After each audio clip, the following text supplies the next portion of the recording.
예, 여러분 3학년 역사 수업 벌써 9번째 시간입니다. 조금 힘내주기 바라고요. 예, 실시간 강의와 관련해서 여러분들에게 안내해 드리겠습니다. 실시간 강의의 경우는요, 제가 한번 시도는 해봤는데 인터넷 속도에 따라서 제 설명이 중간에 무식할 정도로 끊깁니다. 그래서 제 말이 전혀 안 들릴 때가 있어요. 이것 때문에 실시간 수업을 하는 거는 조금 어려운 부분이 있을 것 같아요. 역사에 대해서는요. 그 이유로는요, 다른 수업에 비해서 역사는 설명이 굉장히 많아요. 그래서 말이 많기 때문에 그렇게 말이 끊겨서 나가는 경우에는 피해를 보겠죠. 때문에 영상 수업으로 할 거고요. 대신에 매일 2시 반에는요. 실시간으로 수업을 하겠습니다. 잘 모르겠으면요, 찾아오시고요. 그것도 안되면 제가 녹화로 달아둘게요. 또한 직강을 들어주는 친구 중에 매일 정리를 해주는 친구가 있어요. 정리본을 올려주도록 하겠습니다. 그걸 참고해서 잘 모르겠는 부분은 저한테 카카오톡을 해도 좋고요. 전화를 해도 좋습니다. 제가 그러면은 이해가 쉽도록 설명을 해주도록 하겠습니다. 노트 펜 준비하고요. 오늘부터 3개 사입니다. 자, 오늘의 주요 내용에 대해서 살펴보겠습니다. 오늘의 주요 내용은 영국의 절대왕정기에 어떤 변화가 있었기에 우리 영국이 입헌 군주정으로 발전할 수 있었는가, 영국에서 시민혁명이 일어날 수 있었는가에 대해서 살펴볼 거고요. 두 번째로 청교도 혁명과 크로멜의 전제 정치에 대해서 알아보겠습니다. 크로멜 같은 경우는 왕이 되지 않았어요. 하지만 왕과 같은 독재 정치를 펼쳤죠. 지금 북한의 김정은이 왕일까요? 왕이 아니죠. 크로멜도 왕은 아니었으나 지금 김정은과 마찬가지로 독재 정치를 펼쳤습니다. 세 번째로 이 크로멜이 죽은 뒤에 찰스 2세 제임스 2세에 대한 명예혁명, 그것이 어떻게 이루어졌는지에 대해서 오늘 살펴볼 겁니다. 교과서는 108페이지부터 109페이지, 고작 2페이지지만 내용이 굉장히 많습니다. 오늘 강의는요, 정말 따라올 수 있도록 열심히 해줘야 됩니다. 절대왕정 부분입니다. 절대왕정 시기에요. 헨리 8세, 그 다음에 에드워드 6세, 메리 1세, 블러드 메리라 그러죠. 그리고 엘리자베스 1세 시기를 일컫는데요. 이 당시 왕들은요, 대귀족들이 세력을 강하게 갖고 있자 이 귀족들을 견제하기 위해서 새로운 세력을 도입하게 됩니다. 그 새로운 세력으로 도입했던 사람들이요, 치안 판사라고 불렸던 사람들인데요. 새로운 관직에 오른 사람들, 귀족이면 될까요, 안 될까요? 귀족들이 아닙니다. 그래서 당시 돈을 벌고 있었던 유력 상인계층 또는 많은 땅을 가지고 있었던 지주층이 공부를 해서 자신의 능력을 뽐내며 정치에 진출하는데, 이들이 정치를 마음껏 할 수 있도록 해주기 위해 의회 정치를요, 좀 더 강화시켜줍니다. 의회는요, 귀족을 견제했고요, 왕은 이런 의회를 지원하면서 의회 세력이 커지도록 한 거예요. 그리고 왕이 의회에게 협조적이었기 때문에 의회는 왕권을 존중해 주었죠. 귀족 세력만 약화시킬 수 있었던 겁니다. 두 번째는요, 당시 종교적인 권한이 강했기 때문에 수도원은 어마무시한 토지를 가지고 있었어요. 뿐만 아니라 교황은 자신이 신의 대행자이기 때문에 왕도 자신의 명령을 들어야 된다고 말을 했었죠. 이걸 왕은요, 굉장히 싫어했어요. 영국 왕은요, 아니 내가 왕인데 왜 내가 교황보다 미쳐야 되지? 라고 생각을 했고요. 스스로를 신의 대행자로 여기며 영국 국교회라는 걸 수립합니다. 그리고 교회가 가지고 있었던 땅을 전부 뺏어버리고요, 사람들한테 팔아요. 그리고 왕실 수입을 마련합니다. 그러면 이 판매되는 토지를 누가 샀는가? 당시 상인으로서 부를 축적하고 있었던 젠트리 계층이 이것을 사게 되고, 젠트리 계층이 귀족을 뛰어넘는 지주층으로 성장했던 거예요. 맨 마지막으로 이 젠트리 계층은요, 가톨릭을 대신해서 청교도라는 걸 신봉하는데요. 가톨릭이랑은 교리가 완전 달라요. 가톨릭이 성당이라 그러면요, 청교도는 교회라고 생각하면 되는데요. 이 청교도 같은 경우는 성서를 믿어요.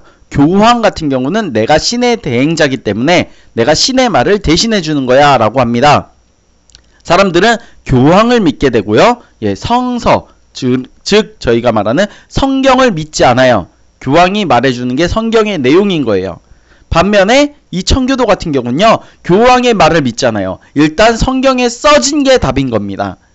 두 개가 완전히 갈라졌고요. 예, 왕들, 영국의 왕들, 절대 왕정 세력들은요. 이 가톨릭 세력이 너무 강했고 교황이 신이라는 사실이 마음에 안 들었기 때문에 가톨릭 세력을 약화시켰고요. 이 가톨릭 세력이 약화되면서 청교도를 믿고 있던 젠트리 계층이 자연스럽게 성장했던 거예요. 왜냐? 가톨릭이 없어졌으니까 종교적으로 봐도요. 라이벌이 하나 줄었기 때문이죠. 영국 국교회는요. 사실 아무 상관없어요. 가톨릭이도 상관없고요. 청교도여도 상관없어요. 그저 왕을 존중해 주기만 했으면 됐기 때문에 성경을 같이 보는 청교도의 입장에서는 왕을 존중해 주면서 자신들의 종교를 믿을 수 있었죠. 그래서 정치적으로요. 의회 정치, 경제적으로 지주로서의 성장과 상인으로서의 성장, 세 번째 종교적으로서는 청교도를 신봉했던 젠트리 계층이 절대왕정 시기에 성장할 수 있었고요. 이들이 강하게 커질수록요. 이제 왕도 의회를 무시할 수 없었어요. 근데 이게 무슨 일일까요? 청교도 혁명에 대해서 알아보면요. 제임스 1세는요. 이제 의회까지도 무시하기 시작합니다. 귀족을 약화시킨 것까진 좋았는데 의회 놈들이 너무 커졌어. 그러면은 의회를 완전히 묵사발을 내야지 라고 얘기하고요. 왕은 곧 신이다 라고 하면서 청교도로까지 박해합니다. 영국 국교회에서 왕이 곧 신이기 때문에 자신을 믿어야 된다는 거예요. 근데 얘가 조금 웃긴 게요. 원래 가톨릭을 신봉해서요. 왕은 교황과 친한 관계를 유지해야 되고요. 교황은 신의 대행자이고 왕은 그 신으로부터 권력을 받은 자다 라고 하면서 가톨릭을 부활시키려고 합니다. 또한 자기가 막 흥청망청 쓰고 싶어요. 돈을 막 쓰고 싶어요. 그런데 돈을 막 쓰게 하려고 그러면 이 의회 사람들이요. 제임스 1세한테 돈을 마음대로 쓰는 건 안 된다 라고 얘기하거든요. 왜 안 되냐? 청교도에서는요. 사치와 쾌락을 배제해요. 그러니까 니들은 놀고 싶은 욕구를 좀 참아야 돼. 니들은 뭔가 막 낭비하는 것을 참아야 돼. 라는 게 교리 자체예요. 이 청교도가 봤을 때 제임스 1세 어떤 인간이냐? 지 마음대로 왕실에서 먹고 싶은 거 다 먹고 놀고 싶은 거 다 놀고 돈을 펑펑 써대는 사람입니다. 의회는 당연히 제임스 1세를요. 계속 비판하게 되고요. 제임스 1세는 의회를 열지 않아 버려요. 의회를 무시합니다. 그리고 나서는 덕세라 그래서 개인들에게 세금을 막 부과해요. 세금이 늘어난 거죠. 덕세라는 건요. 그냥 한마디로 말해서 제임스 1세가 마음대로 만든 세금이에요. 왜냐? 내가 놀고 싶으니까. 이런 식으로 제임스 1세가 마구잡이식으로 세금을 썼는데요. 여기에 한술 더 떠서 아들인 찰스 1세가 왕위에 즉위하자 무시무시한 일이 벌어집니다. 나는 아빠보다 더 위대한 사람이 될 거야 라고 하면서 갑자기 가톨릭을 부활시키려고 그러고요. 대주교 로드라는 사람을 불러서요. 이 사람을 왕의 가장 측근으로 앉혀놔요.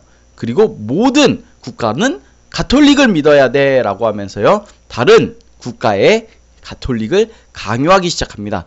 뿐만 아니라 당시 정통 가톨릭의 왕조라고 불려져 있던 스페인에게도요. 내가 정통 가톨릭의 왕조야 라고 하면서 시비를 걸게 되죠. 그래서 모든 국가를 상대로요. 적을 만드는 사람이었던 거예요. 자, 이렇게 적을 만들었던 찰스 1세. 찰스 1세는요.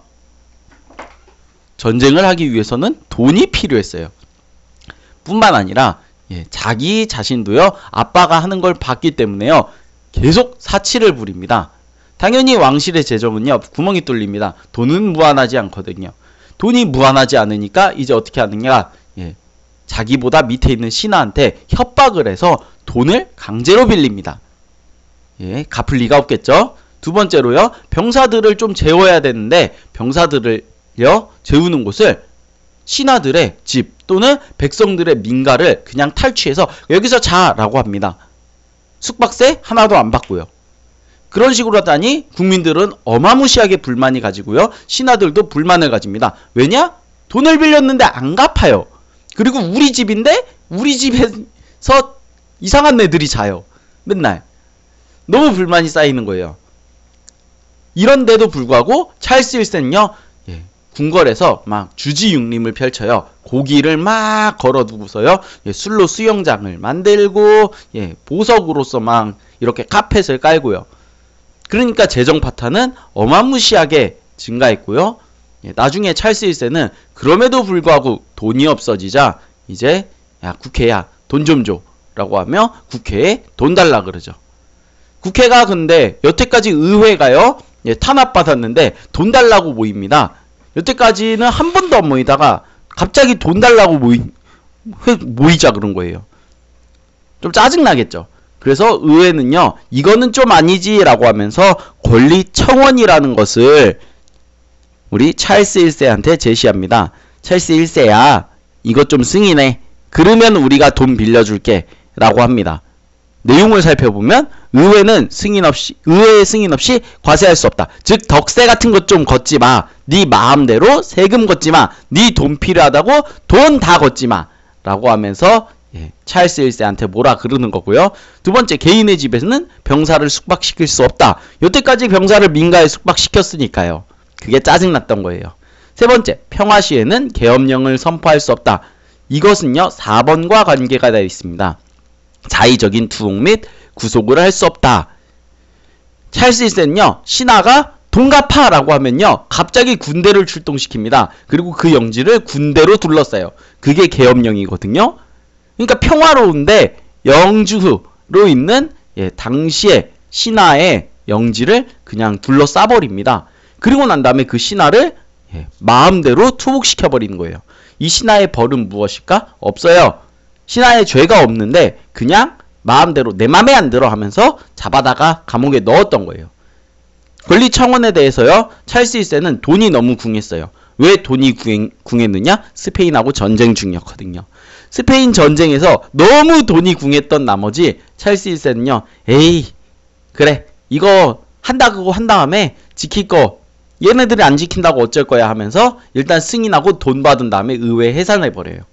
그리고 이거 내가 승인했으면은 합리익 갖고 두말하는 거예요. 승인했지만 의회는 없어졌잖아 하면서 의회 승인 없이 진짜 과세를 계속 부과하고요. 그 다음에 독점권이라는 걸 남발해서요 특권을 줘요. 상인한테 야 이거는 너만 팔 수 있어. 다른 애가 살면은 불법이야 라고 하면서 독점권을 주는 거예요. 원래는요 물품을 되게 자유롭게 구매할 수 있었는데 이제 독점권을 하나하나 지정해 놓으니까요 당연히 원래 상인들은 불만이 가득해질 수밖에 없어요. 그리고 가톨릭 회복 정책을 단행하는데 약간 눈치가 보였는지 국교회를 강요합니다. 이거 국교회는요 원래 영국 왕실의 왕의 권력을 강화시키기 위해 만든 건데 국교회의 교리를 살짝 바꿔가지고서요 가톨릭 교리랑 똑같이 만들어요. 사실상 이름만 다른 가톨릭 교회인 거예요. 당연히 이것을 강요하는데 어디까지 강요시키냐? 스코틀랜드까지 강요시켜버립니다. 스코틀랜드 애들은 어이가 없죠. 우리 종교가 엄연히 있는데 갑자기 찰스 1세가 가톨릭교를 믿으라고 하는 겁니다. 자, 결국 스코틀랜드의 국교회를 강요한 결과 스코틀랜드 전쟁이 일어났는데 스코틀랜드 전쟁에서요 일어나자마자 돈의 부족에 허덕입니다. 전비를 어디서 마련하지? 찰스 1세는 의회가 돈이 있다는 걸 알아요. 그래서 단기의회라 그래서 짧게 의회한테 돈 좀 빌려줘 라고 했더니 의회가 야 여태까지 네가 한 짓을 생각해. 권리청원도 제대로 안 지키면서 하면서 전비 지불을 아예 거부하고요. 이에 대해서 안 빌려줄 거야? 그러면 왜 모였어? 하면서 해산하고 찰스 1세가 얘네들을 촥 다 공중분해시켜버립니다. 하지만 공중분해시킨 결과 돈이 없으니 스코틀랜드에게 전쟁이 패배됐죠. 여기에서 찰스 1세는 당황했습니다. 어떻게 하면은 돈을 얻을 수 있을까? 라고요. 돈을 얻을 수 있을까? 라고 생각한 나머지 안 되겠다. 다시 의회를 소집해야 되겠다. 의회야 미안해. 다시 의회를 뭉치자라고 했던 거예요. 의회를 뭉치자라고 했더니 의회 애들이요. 야, 의회 내부에 스파이가 있어. 그래서 여기 있는 국왕파는 전부 다 없애버리고 우리 의회 개혁을 실시하자. 자, 찰스 1세 너는 앞으로 부당한 과세는 하면 안 돼. 가톨릭 교회 정책도 철회해야 돼. 그리고 의회는 3년마다 한 번씩 모아야 돼. 3년 회기법이라는 건 의회가 3년에 한 번씩은 무조건 열려야 돼. 라는 거고 성실청 같이 네 마음대로 판단할 수 있는 재판대는 있어서는 안 돼. 그러니까 그런 재판소 없어져 버려. 라고 명령을 하게 됩니다. 그리고 우리 찰스 1세의 오른팔이었던 로드를 추방하자. 라고 얘기가 나온 거예요. 당황스러웠습니다. 근데 이러던 와중에 아일랜드에서도 반란이 일어났어요. 의회는요, 이 찰스 1세한테 너 이거 다 하면서도 우리한테 군대 지휘권까지 넘겨라 그럽니다. 찰스 1세는요, 여기서 군대 지휘권까지 넘기면은 자기는 힘을 전부 잃어버린다고 생각했어요. 그러니까 이렇게 요구하는 의회를 확 습격해버립니다. 그리고 여기 의회 내부에서도 국왕을 지지했던 일부 세력들이 왕당파로서요. 찰스 1세를 지지하면서 찰스 1세의 북부군과 그리고 의회군이 싸움이게 된 거예요. 근데 이때 찰스 1세는요. 스코틀랜드, 전쟁 중이던 스코틀랜드한테 이야기를 합니다. 내가 국교회를 강요해서 미안해. 근데 스코틀랜드 얘들아, 우리 같이 협력해서 여기 영국, 잉글랜드를 처부 쓰지 않을래? 그러면 내가 스코틀랜드 땅 좀 더 줄게. 라고 타협을 맺어요. 즉 의회군 대 스코틀랜드 플러스 찰스 1세의 연합군이 싸우게 되는 겁니다. 그것이 바로 청교도 전쟁이었는데 청교도 전쟁에서 크로멜이라는 명장이 나타나게 되고요. 크로멜은 철기군이라고 해서 굉장히 강력한 군대를 구성해 마스터모어 그리고 네스비 이 두 곳에서의 압도적인 승리를 거둡니다. 찰스 1세는 스코틀랜드로 도망갔지만 철기군이 무서웠던 스코틀랜드는요. 찰스 1세를 잡아다가 크로멜에게 넘겨줘 버리죠. 이것으로 의회군이 승리를 거뒀고 청교도 전쟁이 끝납니다. 청교도 전쟁이 끝나고 나서 찰스 1세는 어떻게 됐느냐? 포로는 죽여야죠. 왕은 모가지가 잘립니다. 그리고 더 이상 왕이 없는 국가를 만들자 그러면서 공화국이라는 걸 만들어요. 하지만 철기군을 가지고 있었던 무력, 크로멜의 권력이 너무 강했기 때문에요. 크로멜은요. 자신이 독재하지 않는다라는 걸 보여주기 위해 일부러 의회를 만듭니다. 크로멜이 만든 의회예요. 저 크로멜이 만든 의회 누구의 입김이 강하냐? 크로멜이 강하고요. 이 올리버 크로멜이란 사람은요. 독재를 하고 있지 않은 듯 하지만 독재를 하고 있습니다. 그리고 청교도 정책을 시행해요. 이 사람은 굉장히 독실하거든요. 아까 금욕주의를 주장했다 그랬잖아요. 그래서 앞으로 사람들은 술을 먹으면 안 돼요. 앞으로 사람들은 도박을 하면 안 돼요. 앞으로 사람들은 연애를 하면 안 돼요. 모두 다 중매로 인해서 결혼하는 날 처음 신랑 신부 얼굴을 봐야 돼요.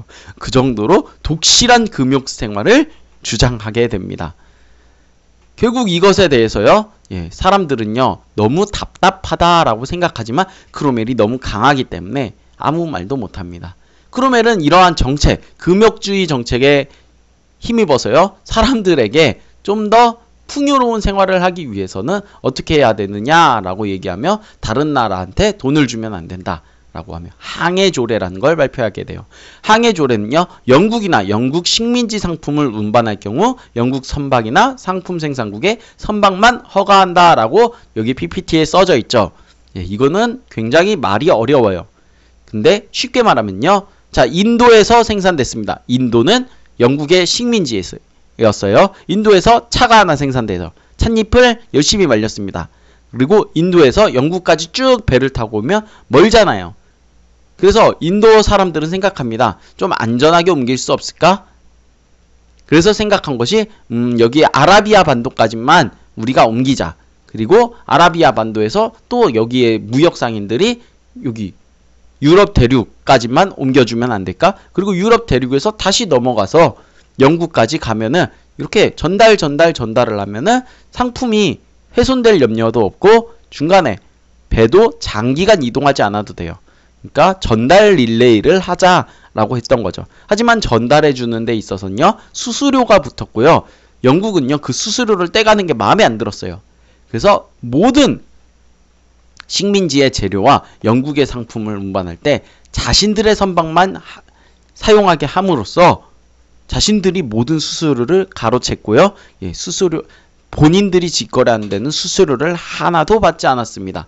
당연히 중간에 이렇게 수수료를 떼갔던 원래 국가들은 무역이 쇠퇴하게 되는데 가장 타격을 받던 게 바로 네덜란드였었고요. 네덜란드는 중개무역이 쇠퇴되면서 국가의 쇠퇴로도 이어집니다.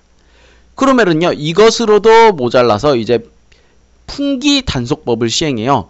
그래서 전국의 사람들이 뭔가 내 말을 어기는 것은 없나라고 확인하면서 소장들을 배치합니다. 소장제라는 건데요. 소장들은 맨날 돌면서요, 얘네들이 연애를 하고 있진 않나, 술을 마시고 있진 않나, 도박을 하고 있지 않나 감시를 합니다. 답답하죠. 그래서 의회에서 이건 좀 아니지 않냐라고 한마디 했다가 크로멜은 의회를 해산시켜버리고요. 자신이 호국경이라고 최고 지도자에 올라서 정치를 합니다. 하지만 이런 크로멜은요, 나이가 너무 많았던 나머지 58년에 사망하게 되고요. 그냥 나이가 많아서 죽게 됩니다. 호국경 정치가 종결됐는데 이 크로멜만한 사람은요, 더 이상 나타나지 않았고요. 크로멜이 죽은 뒤에는요, 사람들이 야, 왕이 없으니까 저런 독재자가 나타난다. 너무 힘들다. 우리 금욕주의 솔직히 힘들지 않았냐? 라고 하면서 차라리 왕 있는 게 낫겠다 하며 찰스 2세를 왕위에 올리면서 크로멜의 공화국이 자, 이제 명예혁명에 대해서 알아보겠습니다. 명예혁명은요, 왕위에 올랐던 찰스 2세가 갑자기 가톨릭을 너무나 좋아해요. 이 찰스 2세는요, 청교도를 견제하기 위해서 클라렌든 법이라는 걸 제정하고요, 가톨릭을 부활하려고 그래요. 클라렌든 법 제정, 기도 방식에 있어서 가톨릭 방식을 써도 된다라고 하면서 가톨릭을 은근슬쩍 한번 떠보려고 그랬던 거예요. 그랬더니 의회가 이 자식이 미쳤나 하면서 인신보호령과 심사령을 제정해서 맞서게 됩니다. 넌 절대 왕정 그런 거 못해. 그래서 네 맘대로 피고를 잡아들일 수 없어. 그리고 재판을 할 때는 죄명이 확실하게 명시돼야 돼. 그래서 죄명이 없으면 아무나 못 잡아 라고 얘기를 하고요. 맨 마지막으로 국교도 또는 청교도 외에는 관직에 올라갈 수 없어 라고 하면서 가톨릭 애들의 관직 올라가는 걸 아예 차단해 버립니다. 찰스 2세 같은 경우는요, 청교도 전쟁을 한번 봤어요. 그렇기 때문에 의회가 군대 일으키면 좀 무섭거든요. 그래서 찰스 2세는요, 의회의 심기를 안 건드리기 위해 딱 어느 정도 선을 지키려고 그랬어요. 의회 같은 경우도요, 청교도 전쟁이 너무 힘들었었기 때문에요, 전쟁이 일어난 지 얼마 안 됐는데 왕이 그래 적당히 하자, 왕이 좀 하는 거는 우리도 좀 지켜줘야지 라고 하며 양보를 진행했기 때문에 찰스 2세 때까지는 괜찮았어요. 근데 철없는 아들 제임스 2세가 통치하면서 상황이 급변합니다. 제임스 2세는요, 심사령 의회, 그거 의회가 한 거잖아. 의회 몰라? 하면서요, 가톨릭 교도들 마구 관리에 등용하고 의회 같은 거 모으지도 않습니다. 거기에다가 관용선언이라 그래서 가톨릭 신앙 전부 다 믿어도 돼. 얘들아, 가톨릭 믿어. 가톨릭이여 해방되라. 라고 하고요, 인신보호령 폐기하고 자신만의 군대 만듭니다. 그래서 나중에 의회가 말 안 들으면 내 군대로 전부 다 쓸어버리겠다. 라고 말을 하는 거죠. 의회 같은 경우는 열이 받았죠. 그래서 제임스 2세가 더 이상 이런 짓을 못하도록 군대를 쓱 모으고요, 권리 장정 같은 거이라는 문서를 만들어요. 그리고 네덜란드에 있었던 윌리엄과 메리에게 편지를 보내서 니들이 좀 왕 대신해라. 우리 왕이 좀 눈치가 없다. 라고 하며 편지를 보냅니다. 사실 제임스 2세는요, 후사, 아들이 없었어요. 그래서 제임스 2세까지만 지나면은 뭐 사람들이 괜찮겠지. 저 망나니 새끼 얼마나 살겠어 하면서 기다렸어요. 제임스 2세가 죽기까지. 근데 제임스 2세가 아들이 갑자기 태어나면서요, 아이씨, 제 아들이 태어났어? 제 아들이 왕위에 놓으면 뭘 믿겠어? 가톨릭 믿겠지. 안 되는데 제가 왕위에 오르면 안 돼. 라고 하면서 제임스 2세를 쫓을 생각을 하게 되는 거예요. 제임스 2세 쫓겨났죠. 이렇게 쫓겨난 제임스 2세 프랑스로 도망갑니다. 그리고 다시는 영국 땅을 밟을 수 없게 돼요. 근데 이때 제임스 2세가 쫓겨나면서요, 대신 왕이 돼달라고 했던 예, 윌리엄과 메리. 예, 영국에 영어를 못해요. 이 사람들이요. 네덜란드 언어 잘하는데. 영어를 못하는 윌리엄이니까요. 예, 내가 통치하질 않아요. 그리고 내가 통치하지 않으니까 권리장전이라는 이 문서를 아주 가볍게 승인해 줍니다. 권리장전은요, 예, 내용을 살펴보면, 예, 국왕이 의회 동의 없이, 예, 마음대로 법 집행할 수 없다. 법도 제정할 수 없어. 그러니까 니는 법과 관련해서 아무것도 손댈 수 없어. 라고 하는 위법이다. 내용을 첫 번째에 두고 있고요. 두 번째, 의회 동의 없이 세금도 거둘 수 없다는 거예요. 첫 번째, 법을 마음대로 할 수 없다. 두 번째, 세금도 마음대로 할 수 없다. 세 번째, 군대도 마음대로 할 수 없다. 네 번째, 의회에 대해서 간섭도 마음대로 할 수 없다. 즉, 왕은 그냥 얼굴 마담을 하면 되는 것이다. 라고 말하는 게 바로 이 권리장전의 내용이고요. 권리장전의 결과 의회 중심의 입헌 군주정이 완벽하게 발전된 건 아니지만 그래도 기틀을 잡게 됩니다. 예, 영국의 시민혁명은 이렇게 끝이 납니다. 명예의 혁명이라는 언어는요, 예, 피를 한 방울도 흘리지 않고 제임스 2세가 그냥 튀면서요, 피를 안 흘렸기 때문에 명예로운 혁명이었다. 그래서 명예혁명이라고 불리고요. 예, 이것에 대한 내용은 잘 기억해야 됩니다. 특히 권리청원과 권리장전, 예, 굉장히 중요한 내용이니까요, 확인을 해두기 바랍니다. 예, 다음 시간에는요, 산업혁명이라는 부분에 대해서 배울 거고요. 산업혁명과 관련해서 식민지가 어떤 역할을 해왔는지도 알게 되겠습니다. 이상입니다. 여러분, 추석 잘 보내세요. 그리고 추석이 지나고 나서 이 강의가 듣는 사람들은요, 뒤지게 열심히 해봅시다. 이상입니다.